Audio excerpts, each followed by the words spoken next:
También le vamos a hacer mucho caso a Denise. ¿Cómo estás, Denise Montesinos? Denise, Bienvenida. gusto Muy buenos saludarte. días, ¿cómo están? ¿Cómo Muchas estás? gracias, bien, gracias a Presidenta de Mujeres en Finanzas y también colaboradora de aquí a las 9 en 1 en temas de finanzas personales, Denise. Y traemos un tema muy importante que nos genera una pregunta. ¿Rentar o vender nuestras propiedades?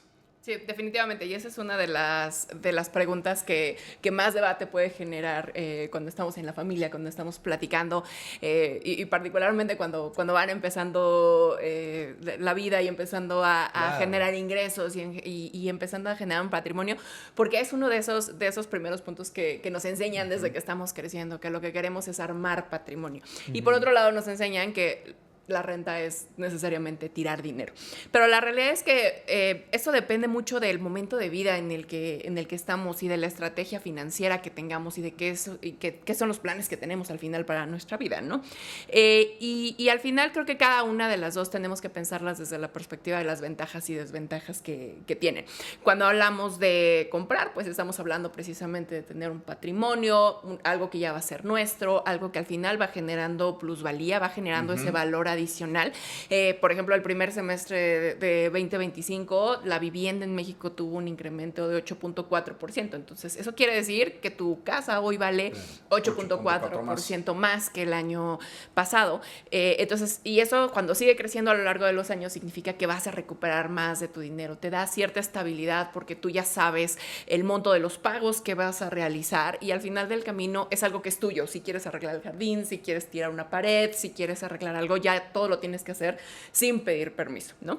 Y por el lado de la renta, pues bueno, te da esta flexibilidad de moverte. Si tú no te ves en el mediano plazo o en el largo plazo en un lugar, puedes cambiar. Si tu negocio cambia, si donde tú trabajas cambia, te puedes mover y puedes al final dejar ciertos gastos que queden a cargo de quien es en realidad dueño o dueña de la vivienda.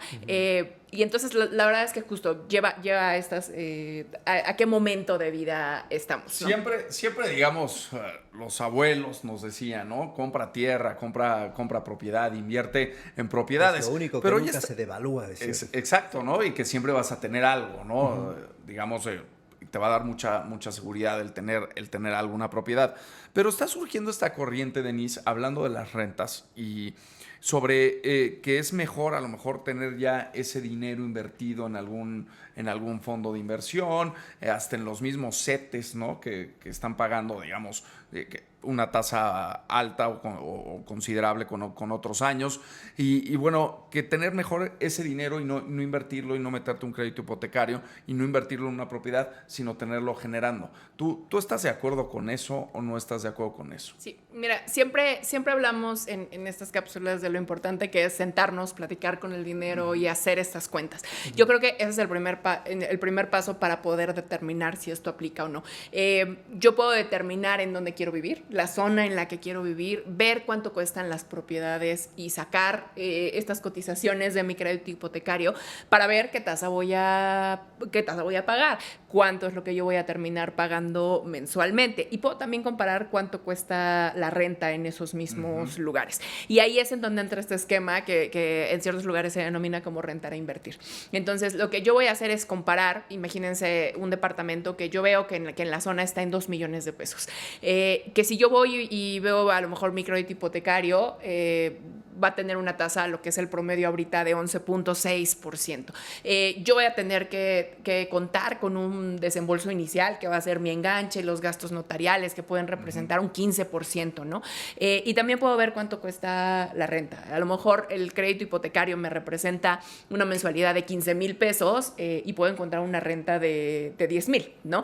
Aquí lo importante es que el determinar que en este momento entre cubrir una hipoteca y cubrir la renta me puede convenir más en términos de liquidez cubrir la renta, viene de la mano y hace interesante este esquema de rentar y invertir cuando dices, ok, ese diferencial entre lo que yo pagaría de renta contra lo que pagaría de la hipoteca, lo voy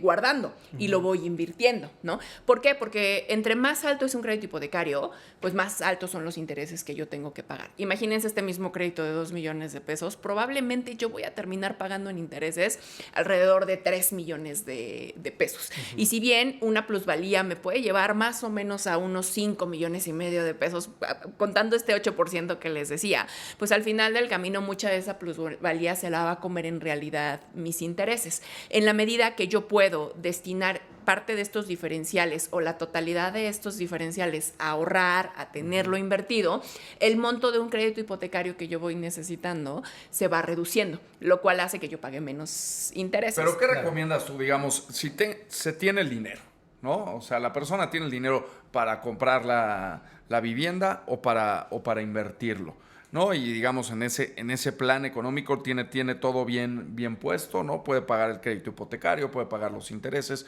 no tiene ningún problema. Si se tienen los dos escenarios y los dos escenarios son positivos, ¿qué recomiendas? ¿Invertir en una vivienda o tenerlo en ahorrado o invertido en un fondo? El que sea más positivo. Por ejemplo, si yo tuviera ese escenario y yo viera que mi departamento de 2 millones de pesos me alcanza para pagar el crédito hipotecario, a lo mejor con la plusvalía voy a llevar a 5.200.000 pesos el valor del departamento el día que lo quiera vender, pero veo que al yo invertir con las tasas como estaban, ahorita van de bajada, es algo que hay que considerar, ¿no? Y yo veo que todavía las tasas hipotecarias están altas, pero las tasas de inversión van bajando, pero veo que al final juntar ese dinero de manera constante me puede llevar a que mis ahorros valgan 5.500.000, pues entonces me conviene seguir ahorrando. Claro.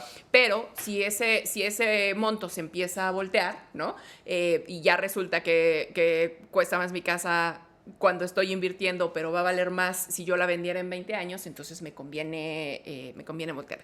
Y yo creo que aquí el secreto, de nuevo, es que si yo decido irme a un esquema de venta, me asegure que tengo la conciencia de que tengo la liquidez suficiente para poder realizar los desembolsos, que tengo los suficientes ahorros para no quedarme descapitalizado y que considero que voy a poder pagar las mensualidades. Y que si voy a rentar, lo haga bajo este esquema en el que también siga guardando dinero y siga invirtiendo para que entonces sí el dinero no se vaya a la basura. Hay que sentarse a arrastrar el lápiz tal cual, ver los dos escenarios. Denise, hablando por ejemplo de la Ciudad de México, en donde en los últimos años adquirir una propiedad es casi imposible.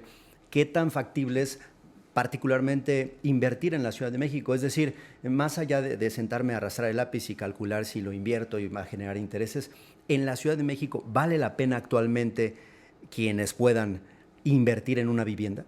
Definitivamente vale la pena invertir, porque precisamente estos precios lo que nos indican es que sigue habiendo plusvalía en el mercado. Plusvalía, de nuevo, siendo que la vivienda que hoy compres en 2 millones, en un año va a valer más de 2 millones, ¿no? Va a valer 2.100.000, 2.150.000. Entonces, definitivamente sigue siendo una opción, pero lo que nos lleva es que hay que buscar en el mercado todas estas alternativas disponibles para poder encontrar aquella que nos genere mayor valor por el dinero que queremos invertir. Hablando de quienes van iniciando, ahora, si yo ya tengo una propiedad, tengo un departamento y estoy pensando en adquirir otra, ¿qué recomiendas en este sentido? ¿Hay que sentarse a analizar para decir, ¿lo vendo y me embarco con otro crédito? ¿O mejor lo rento y yo me voy a vivir a un lugar que yo rente también? Es decir, ahí, ¿cómo podría ser el movimiento? ¿Qué es lo más recomendable? Ahí, de nuevo, lo recomendable es siempre sentarnos con hacer estos números, ¿no? Lo que yo necesito saber es cuánto cuesta el departamento, qué gastos me traen, cuánto me están dando de ingreso en este ejemplo que dices cuando lo estoy rentando, ¿no?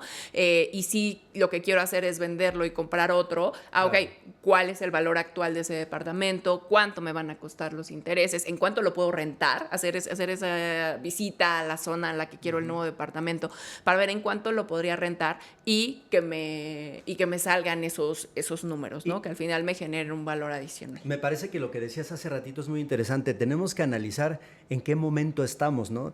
Edad productiva, si hay posibilidades de que me corran en el trabajo y entonces, híjole, ¿y qué va a pasar? ¿De cuánto es mi colchón para seguir pagando? O sea, todos esos elementos se tienen que analizar, supongo, antes de tomar la decisión. Es correcto, porque no es lo mismo cuando tú ya tienes un plan de vivir 5 o 7 años, que sería lo que yo les recomendaría mínimo que evalúen cuando van a comprar una casa. Si me pienso quedar 5 o 7 años en el mismo lugar, si considero que tengo cierta estabilidad laboral, si considero que ya tengo ese capital guardado para generar un enganche y que puedo pagar las mensualidades, puedo pensar en comprar. Pero si yo estoy en una fase de vida donde sé que puedo cambiar de trabajo, puedo irme inclusive de la ciudad, del país, y no sé si me voy a quedar en ese mismo lugar por un periodo mínimo de 5 o 7 años, hay que pensar si me conviene más rentar e invertir esa diferencia, porque al final del camino el vender un inmueble no es un proceso rápido, es algo que puede tomar meses y no queremos tomar decisiones apresuradas y ofertas bajas solo por vender rápido. Ahí es donde terminamos perdiendo. Aquí el tema es no descapitalizarse.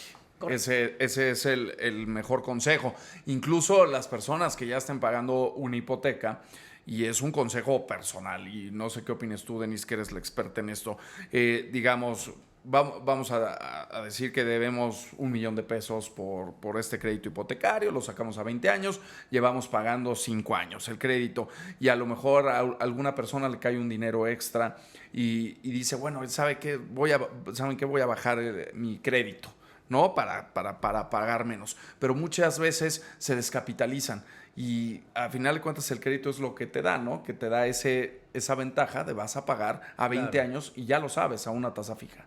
Correcto. Lo importante es tú ya desde que vas a seleccionar tu crédito hipotecario y que seleccionas el hogar en el que quieres estar, ya sabes cuánto vas a tener que pagar. Y cada recurso extra, si bien es bueno aplicarlo a la deuda y que sea parte de nuestro presupuesto, sí tiene que ir a estos otros componentes que bien dices, Pablo, y que ya mencionabas. Cuando tengo que pensar si tengo que crecer mi fondo de emergencia para que el día que suceda una situación, una pérdida de trabajo, etcétera, pues yo pueda hacer frente a los meses de la hipoteca. Si ya puedo guardar una parte del fondo de emergencia, si ya puedo bajar las deudas de la tarjeta, si ya puedo hacerme cargo de las obligaciones adicionales en mi presupuesto, ese sobrante, sí, mándalo al crédito hipotecario para que bajes la mensualidad o que bajes el plazo, pero siempre viendo todo de manera integral con el presupuesto que tengamos, ya sea personal o familiar. Claro, todo se engloba en finanzas sanas, ¿no, Denise? Exacto, Totalmente. exacto. Y pensar con la cabeza fría y hablar con nuestro dinero siempre. Que son tan complicadas, pero tan complicadas. Y aquí Denise, pues de cierta forma, pues nos hace ver la realidad y lo que tenemos que hacer. Es por esto que tenemos esta sección tan importante de finanzas personales. El ABC. Así que ahí está, no digan que no les avisó Denise Montesinos antes de tomar una decisión. Hay que sentarse, arrastrar el lápiz. Hay muchos que tienen un tema con las matemáticas, desde chiquitos. Bueno, hay que hacer a un lado ese asunto y hay que dedicarle tiempo, porque yo conozco incluso, no voy a decir nombres, reporteros, reporteras, gente, profesionistas y demás, que no les interesa y van a sacar un crédito y van, mira, con los ojos cerrados a lo que les diga el vendedor. Y me parece que no es lo más sano. O sea, hay que tomar nota y preguntar, irse a otro lado, de verdad sacar la calculadora, Denise. Ver las letras chiquitas. Totalmente, y tocas un punto que nos va a pasar a todos, ¿no? Vamos a decir, vamos a ahorrar y a la semana siguiente se va a aparecer la casa de nuestros sueños y vamos a decir, tiremos todo, las finanzas no importan, el vendedor, la vendedora me dijo que se están vendiendo rapidísimo, quizá ya no la encuentre, entonces dejemos todo, vendamos todo para poder comprar esta casa. Y te das cuenta que a lo largo de ese periodo de ahorro, en 2 o 3 años, vas a encontrar probablemente 3 o 4 casas de tus sueños cuando sigas buscando. Entonces, entre más emocional sea, sería mi consejo, entre más emocional sea esta decisión, es cuando más tenemos que tomar estos enfoques de decir, ok, vamos a pensarlo un fin de semana y voy a hacer números, ¿no? No me va a gustar los números, por eso no los quiero hacer, porque sé que no me van a gustar. Pero al final tenemos que pensar cuando nos embarcamos en un crédito hipotecario que es un compromiso a 20 años, ¿no? O a 15 años o a 10 años. Entonces tenemos que estar bien armados. Sí, es complicada la decisión, pero bueno, sí hay que analizarla a detalle. Y si se tiene la oportunidad, pues ya nos dice Denise Montesinos, invirtamos en nuestra propiedad, en una casa. Y si decidimos rentar, invirtamos en los diferenciales para que no se vaya todo a la basura. Exactamente. Totalmente. Pues qué bien, Denise. Por lo pronto, Denise, muchísimas gracias. Ahí están los tips, ¿eh? Tomen nota.